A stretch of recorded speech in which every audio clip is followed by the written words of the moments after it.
तुम्हाला माहिती आहे का?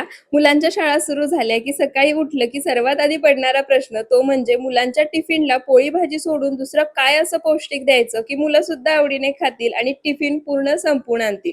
म्हणूनच आजची ही खास रेसिपी तुमच्यासाठी जी की फक्त 15 ते 20 मिनिटात बनून तयार होते आणि पौष्टिक सुद्धा आहे आणि तुमची मुलं जर भाज्या खात नसतील, पनीर खात नसतील तर ते सुद्धा अगदी आवडीने खातील.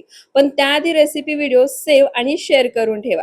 सर्वात आधी पोहे 2 ते 3 वेळा स्वच्छ पाण्याने धुवायचे, भिजण्यासाठी बाजूला ठेवायचे. एका बाउलमध्ये एक शिजलेला बटाटा घेतलाय, तो मॅश करून घ्यायचा. मॅशर आणि तव्याची लिंक हवी असेल तर कमेंटमध्ये पीपी लिंक टाइप करा, लिंक तुम्हाला मिळून जाईल. मॅश केलेल्या बटाट्यामध्ये पनीर, हिरवी मिरची, कांदा, बारीक चिरलेली कोथिंबीर, चिली फ्लेक्स, हळद, लाल मिरची पावडर, चाट मसाला, चवीनुसार मीठ आणि भिजवलेले पोहे घालायचे. सर्व साहित्य एकसारखं मिक्स करून गोळा तयार करायचा. त्यानंतर हाताला थोडंसं तेल लावायचं आणि जसं व्हिडिओमध्ये दाखवले त्या पद्धतीने तयार मिश्रणाचे कटलेट्स तयार करून घ्यायचे. सर्व कटलेट्स तयार झाले की गॅसवर तवा गरम करायला ठेवला आहे. तवा छान कडकडीत गरम झाला की त्यावर तेल सोडायचं, ब्रशनी ते फिरवून घ्यायचं आणि तयार कटलेट्स त्यावर ठेवायचे. मध्यम आचेवर एका बाजूनी हलका सोनेरी रंग येईपर्यंत भाजून झाले की वरच्या बाजूनी तेल लावायचं, पलटी करायचं आणि दुसऱ्या बाजूनेही छान खमंग खरपूस असे भाजून घ्यायचे.